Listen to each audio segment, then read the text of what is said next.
Welcome to today's Hemp Barons podcast, everyone. I'm host Joy Beckerman, and I'm very proud and honored today to be bringing the first of our three-part series here on the 1961 Single Convention on Narcotic Drugs with Michael Kravitz and Kenzie Reboulet. We're talking about two internationally renowned cannabis activists, cannabis in all of its forms, and the true sort of silver bullet here of cannabis prohibition globally. You're going to learn all about Michael and Kenzie through this three-part series. It's very important. This is why we did not cut a bunch of material out of these complex but absolutely critical facts of law and policy affecting some 185 nations who are a part of the United Nations treaties or drug control system. Additionally, Kevin and Kenzie and Hannah, a bunch of incredible international activists so dedicated at the United Nations and World Health Organization level, have written a book, Cannabis and Sustainable Development, Paving the Way for the Next Decade in Cannabis and Hemp Policy. Understand that just as we lobby or advocate in our own city council or county council or state legislature and U.S. Congress, the same is true at the United Nations level. And these are folks who tirelessly travel to Vienna and to Sweden and occasionally to the UN in New York. These particular meetings don't necessarily or very often take place in the United States. To advocate for sensible policy on cannabis in all of its forms, and in particularly the human rights, social rights, and environmental aspects of liberating this important plant.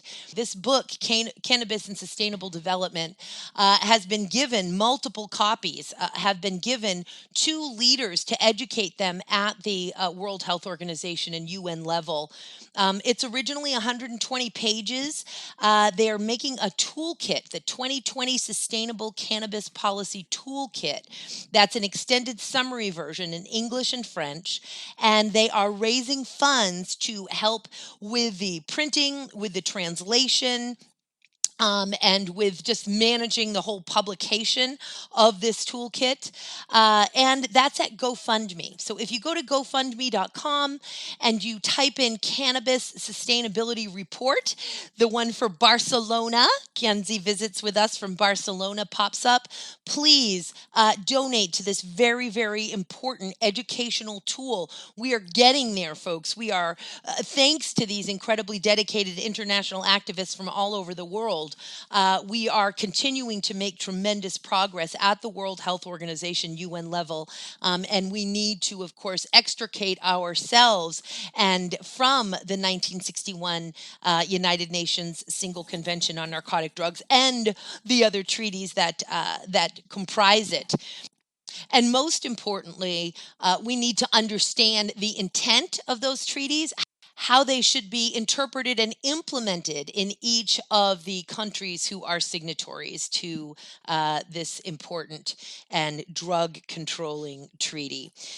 So welcome again, and thank you for staying tuned in to part one of this very important three-part series, and we'll see you again here next week for part two. Until then, stay healthy, stay safe, and register to vote. Fill in the census.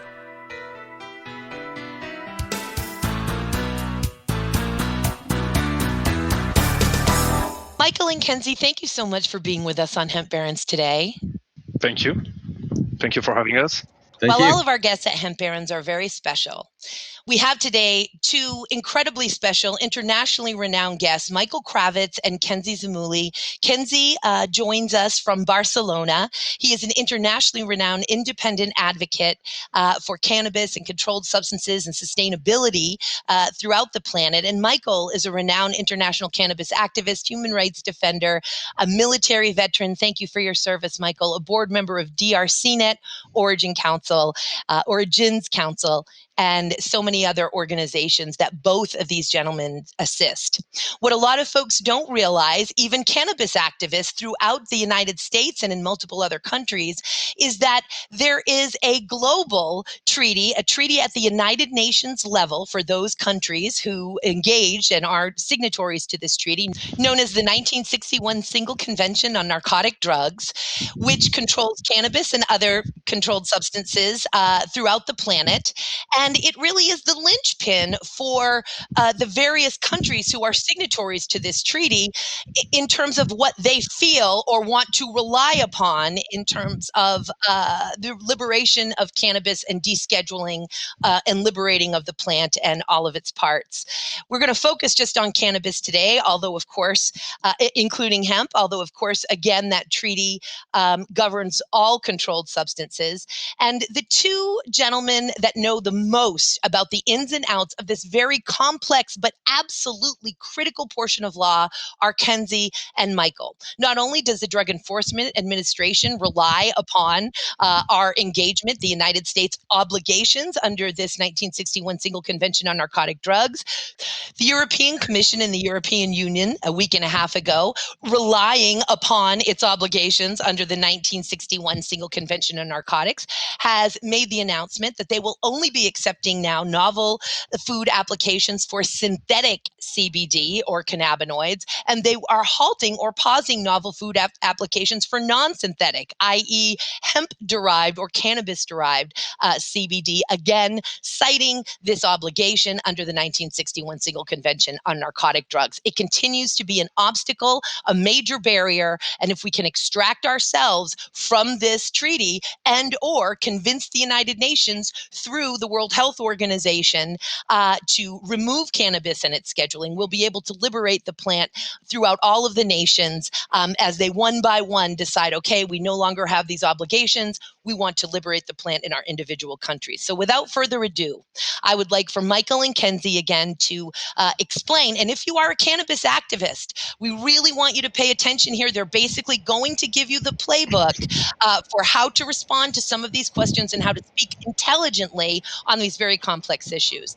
Michael Kravitz, would you please start for us, sir? Absolutely. Happy to. Thanks for that introduction, Joy. I think before we get into kind of the nitty gritty of what we've been working on, the kind of an overview might be helpful of why this is important. You talked a little bit about the fact that United States and I think it's 185 other countries have signed into this treaty system. But what exactly that means, and I'm working on this from drug policy reform perspective. Of course, I've worked on human rights. I came in the 90s, in the mid 1990s, presenting first in the UN in 1998, and since then, working inside this drug control system, which is mostly in Vienna, Austria, and very, very rarely seldom meetings back in New York at the headquarters of the UN. And even though I don't get involved in the regular UN stuff, I have really been exposed to the public quite a bit on these issues. And I forget how many informational tables we did, but we definitely set records back at Virginia Tech. We really had ambitions to get out there and do info tables in places where you don't normally do them, in public square, where you have a town festival and the whole town's closed off. We would have an informational table on cannabis out there, and talking with the real public, and I can tell you that there's a lot of angst out there in our public. I think that about a lot of things today, of course, but about treaties particularly. And I think that it came back to me so many times from so many different people that I can sort of summarize it as this: that most people on the street, rank and file cannabis consumers and activists, don't really think that treaties mean anything because they feel that our U.S. government dismisses treaties and doesn't think treaties mean anything. And that's, I think, a very astute observation of an incalcitrant government that going back hundreds of years has not fulfilled its treaty obligations. All true. But you need to understand the sort of special nature of this treaty. It's a completely optional thing. It's not, if you don't follow this treaty, you don't get, the armed blue hat soldiers that come and enforce the UN code or whatever. This isn't some imposed on the United States by the UN thing at all. In fact, it actually is quite the opposite. Some of our listeners here will remember, Harry Anslinger, the first commissioner on drugs in the United States, anti-marijuana crusader that truth was no barrier to try to explain cannabis's harms. And he was actually our champion at the United Nations pushing through this treaty in 1961. He was our ambassador at large long after his Federal Bureau of Narcotics stuff was over. And the reason why we have to deal with this treaty inside the United States is because of our U.S. law. And we'll get into that later, how that works. But it's just really important to understand that it's not the treaty per se, and it's not the United Nations per se. It's the U.S. It's the U.S. government and all these other governments that have written the treaty into their national drug laws. And a lot of the countries post-World War II wrote brand new constitutions, brand new systems of law in a lot of countries around the world. And I haven't done an assessment of other countries around the world, but I know the United States for sure wrote the new Controlled Substances Act. Harry Anslinger's law was the Marijuana Tax Act from 1937, you remember. That was found unconstitutional with Timothy Leary's case. And then we passed the new Controlled Substances Act in 1971 to implement the Drug Control Treaty. So I think that's a really key thing for people to understand and to move forward on any of this, is to understand why we're talking about it. It isn't some arcane, abstract concept of United Nations, one world order stuff. I respect those that work on that stuff. It's not in my wheelhouse. We're working on something really quite succinct, and it's a policy that was written in 61. It was updated in 71, then updated again in 1988, together called the Drug Control System. The single convention on narcotic drugs was just the very first one in 61, but often the treaty is often, titled by that as well. You got a kind of opening statement there, Kenzie? Yeah. Yeah, totally. I think it's a good approach maybe to explain this convention. The fact that it's been a tool for the US to impose basically a global prohibition, global and generalized prohibition on some drugs, because alcohol and tobacco are not included in the convention, on some drugs that have been used mostly for geopolitical purposes. It's interesting to always frame back what is this convention and what is this drug control system. Just it's stated in the name.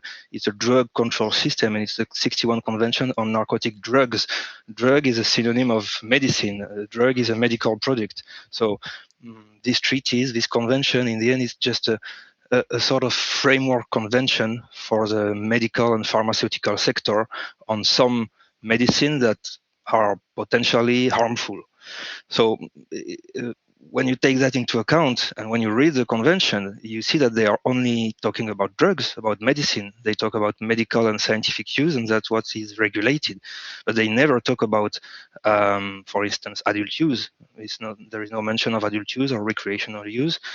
And there is one mention of what we know as hemp, what they call industrial cannabis.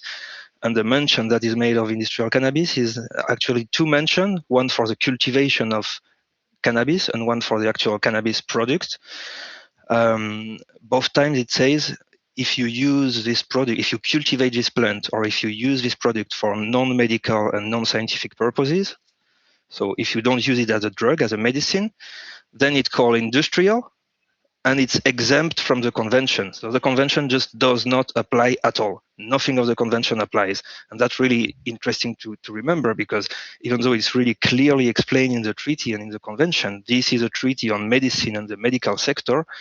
It's been used far beyond as a tool to sometimes even prohibit hemp, even though it's clearly said this convention does not regulate hemp industrial uses, and it's obviously always used as a tool or as an excuse to prohibit personal adult use, even though, again, the convention does not really oblige any country to prohibit adult use. It's not really even talking about adult use. It's talking about abuse of medicines. So medicine that you take in an excessive amount, that's not what recreational use is to me.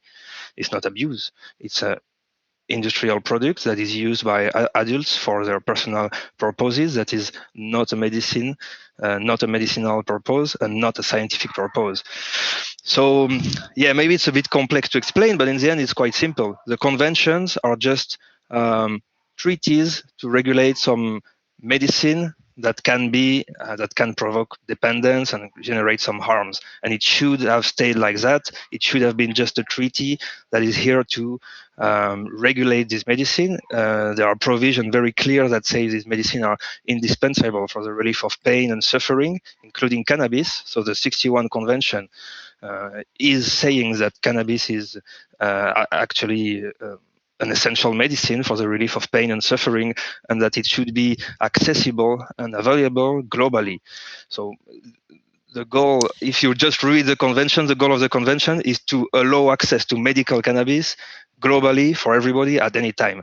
But it has been used by the US government and other countries as a tool to impose other policies, prohibition of adult use, restriction on hemp, and sometimes even prohibition of medical use.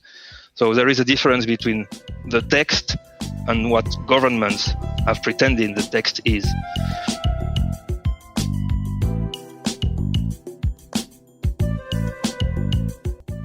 Attention Cannabis Podcast listeners. You can now listen to your favorite cannabis podcast ad-free with the MJBulls mobile app. Just download the free MJBulls mobile app to your smartphone to start enjoying cannabis podcasts with no commercials. Go to Apple Apps or Google Play to get the MJBulls Cannabis Podcast app today. This sort of false reliance, as I say, an inflated reliance. For example, with the Drug Enforcement Administration here in the United States, in July of 2011, I imagine in response to GW Pharmaceuticals and other interests that came along in studying and getting an investigational new drug application out there, even though we'd been engaged in this convention since 1961, the 1970 Controlled Substances Act comes along, GW comes along to, again, do its research and starts to create the drug Epidiolex.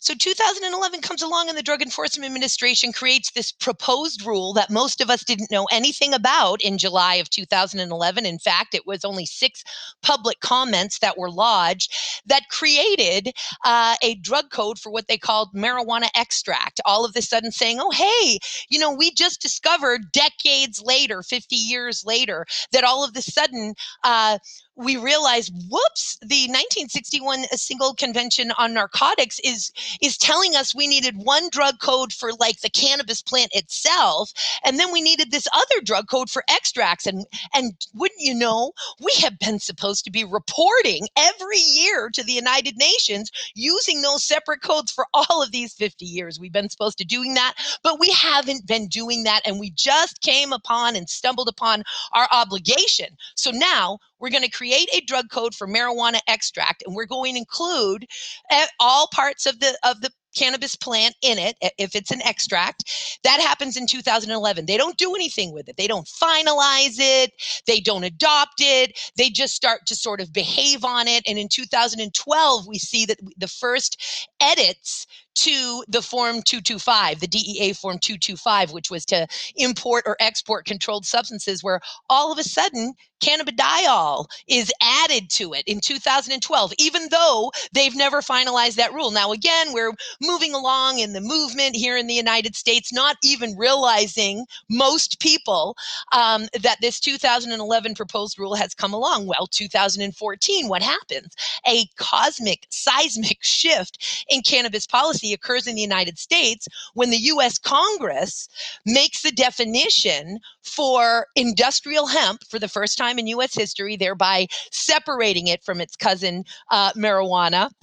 as we would say for just common vernacular here, or adult and sacramental and medical type uses of cannabis. And it liberates all parts of the industrial hemp plant by saying any part of such plant. And as I often say, gentlemen, if you gave a flower or a cannabis plant to a 4-year-old and you said, hey, 4-year-old, here's a cannabis plant, you can play with any part of that plant. What part can't you play with? The 4-year-old would say, well, I can play with the whole thing. And you'd say, you're absolutely right. You can play with any part of that plant. But if you gave that same cannabis plant or flower to a Drug Enforcement Administration authority and said, hey, DEA, you can play with any part of that plant. What part of that plant can't you play with? They would say, well, clearly the flowering tops, the leaves, and the resin. And you'd be like, wait a second. The 4-year-old knows that any part needs any part. But when I say any part to you, you're telling me not the flowering tops, the leaves, and the resin. So at that point, they move forward because now the 2014 Farm Bill comes along. The Congress is allowing under these agricultural pilot programs for farmers to grow the plant for any part. And of course, what's happening is hemp farmers are growing it for extract. That's where the infrastructure is for the hemp plant at the current time. It's less expensive than the fiber processing and so on and so forth. So they move forward with extracting cannabinoids from the plant. Well, the next thing we know, in August of 2016, some 2.5 years or so later after the Farm Bill is signed, we get this joint statement of principles that is issued by the DEA, supposedly in conjunction with the USDA and the FDA. But we know the DEA bullied both of those authorities into engaging in this joint statement of principles. Every pun intended on joint statement of principles. So in any event, in that they say, hey, listen, we really appreciate you, Congress. We're patting you on the head here that you created this definition for industrial hemp. And we appreciate kind of, that you said any part, but we're telling you that what you really meant to say, Congress, what you really meant to say was any part except the flowering tops, the leaves, and the resins. And so to make sure you are put back in your place and we can still control these non-intoxicating, world-changing, public health revolutionizing cannabinoids controlled into ourselves, we're going to go ahead and finalize 5 years after a proposed rule to create this drug code for marijuana extract. We're now going to go ahead and finalize it. And of course, the industry took them on in the Ninth Circuit Court of Appeals. And the case was basically lost on a technicality saying, hey, you plaintiffs, had you lodged your public comment in the 6-month period that you would have been allowed to lodge your public comment, which was basically between July and frankly September. It was a 90-day, 3-month period. Then maybe you'd have some standing in this case. But what we were able to prove was that under the 4 corners of the 2014 Farm Bill, indeed, we got the 3 justices on the Ninth Circuit Court of Appeals to agree in this memorandum that they wrote. They wouldn't even call it an opinion. It was really a hot potato. They didn't really want to deal with it. It was complex for them.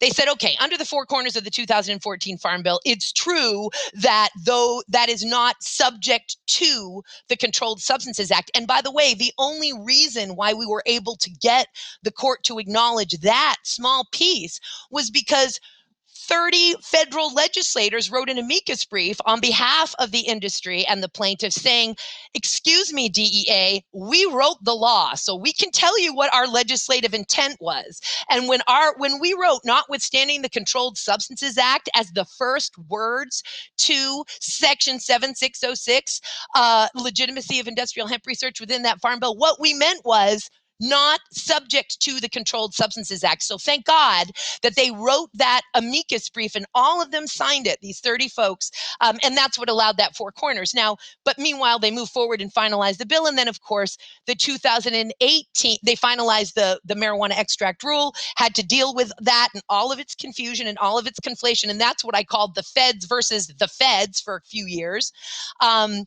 Because we got the congressional branch fighting with the executive branch, the DEA, and then the industry has to bring it to the judicial branch to work it out.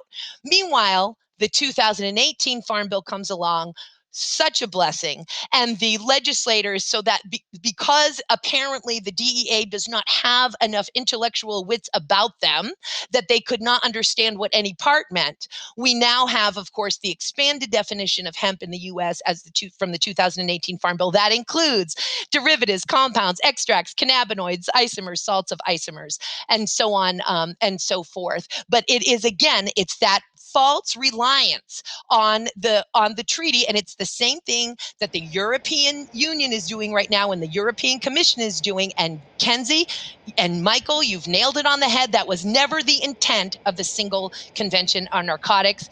Back to you guys. So I got the third part of the stool. Hopefully you can hold your thought, Kenzie. The DEA, Kenzie talked about the impact of what the DEA has done outside of the United States, using the war on drugs and the treaties as basically a bludgeon to put a foot on the back of the neck, frankly, of countries that didn't toe the line in the war on drugs for decades. Inside the United States, it's been interesting you have to sort of parse out what the DEA says that you really need to do and what they're just lying about. So, for example, they overruled the judge back in 1988. The administrative law judge ruled that cannabis should be rescheduled. And the DEA came back and overruled them. And they went to appeals court, but the appeals court looked at whether the DEA had the authority to overrule its own judge. And part of that authority was looking into other factors. And the DEA at the time were talking about the children, protecting the children. Keep it away from sick people so you can protect the children. That would have never really floated in public opinion then or now, but that was the DEA's line.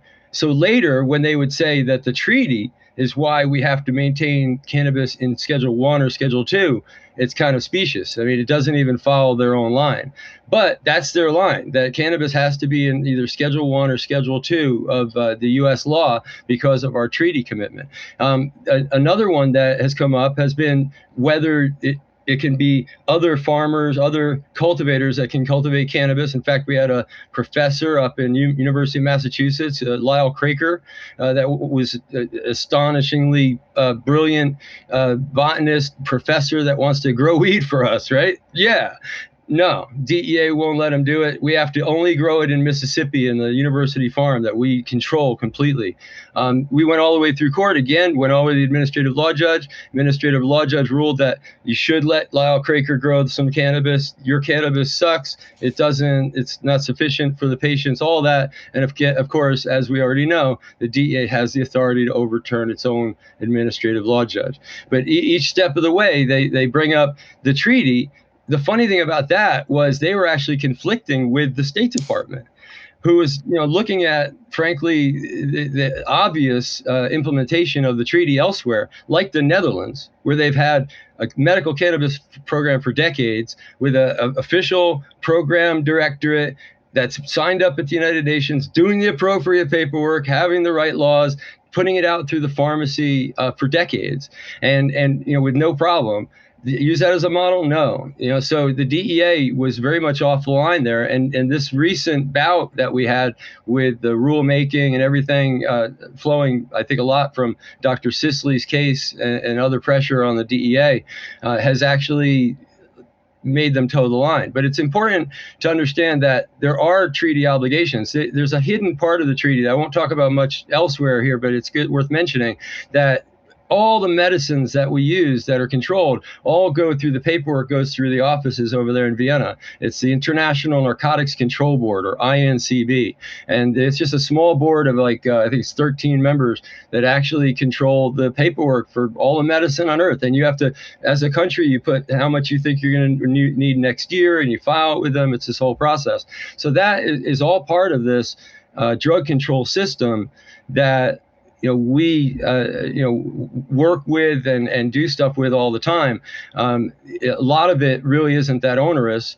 And as Kenzie said, it really just applies to medicine, not to legitimate non-medical Indeed, uses. it's again the same thing. The convention talks about medicines. So it has a nomenclature of different kinds of medicines for each drugs. For opium, there is a specific nomenclature.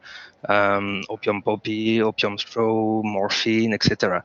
For cannabis, there is a nomenclature: cannabis resin, cannabis extract and tinctures, so on and so forth. But again, this is just the nomenclature that the drug convention, so the pharmaceutical convention, adopts for drugs, for medicines.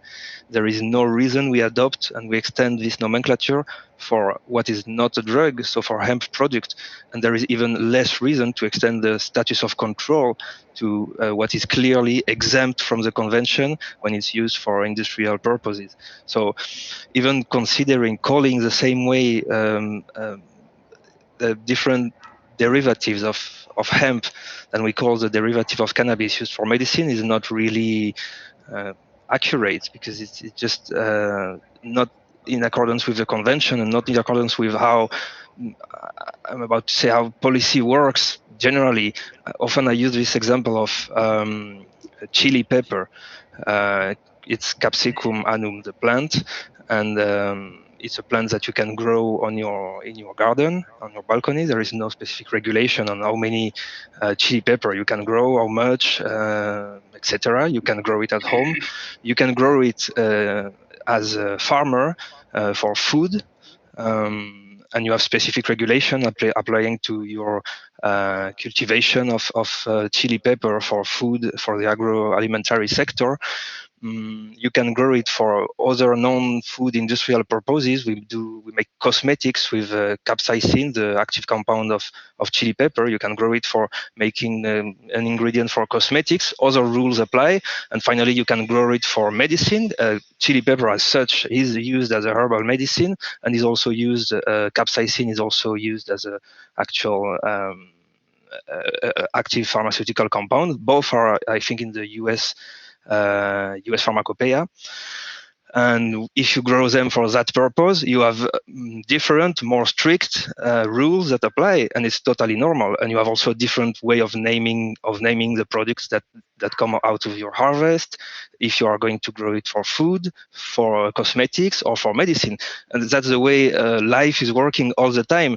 I don't see why for cannabis it will not be the same. It's clearly the same, because we know as a product, as a plant, it does produce products that are very different in their pharmacology, in the way we use it.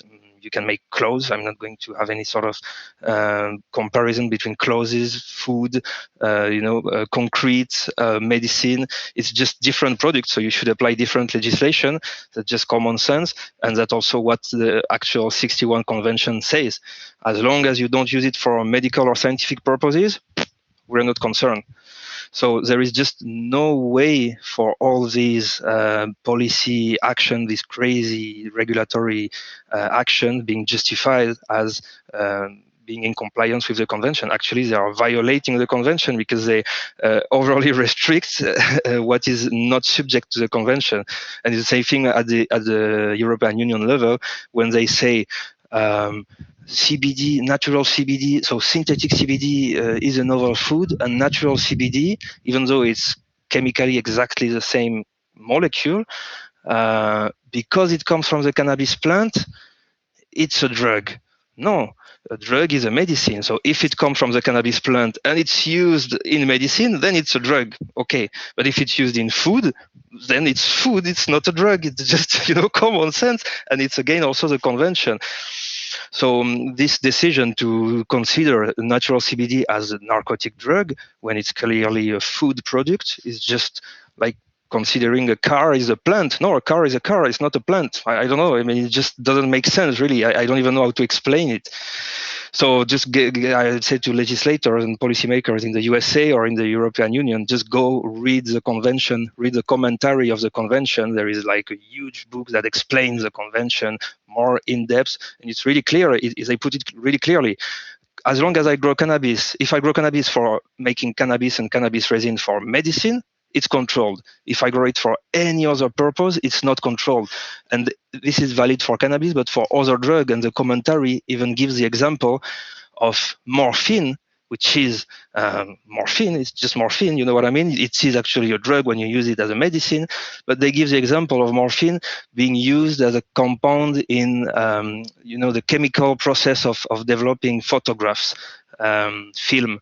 And so sometimes to obtain a specific kind of coloration or whatever, they used a bit of morphine as one of the reactives as compound. It's not used for medicinal purposes, and in that case, it's just not subject to the disposition of the convention, and it's clearly explained in the convention. So even morphine that can get you high, as long as you don't use it as a drug, it's just not subject to the convention. It's the same for a lot of other drugs that are actually used in industry. Some are used as painting elements in the car industry and so on and so forth, and they are not subject to the convention. So why should cannabis be?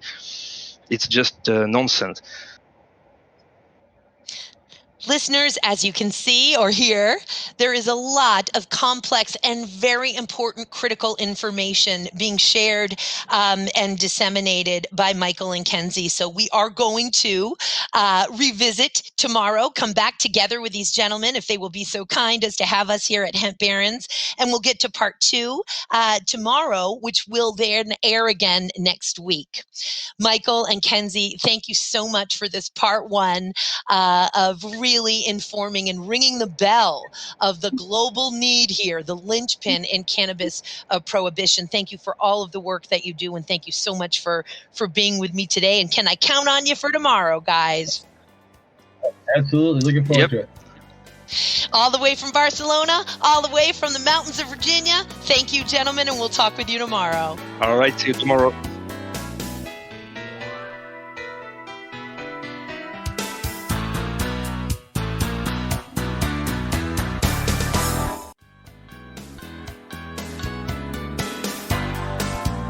This is Joy Beckerman, and I want to invite everyone interested in the silver bullet of cannabis reform to tune into Hemp Barons on Wednesday, August 12th for the first of a critical 3-part series on the bedrock of near global cannabis prohibition, which is actually at the International United Nations level, and it's a global treaty called the 1961 Single Convention on Narcotic Drugs.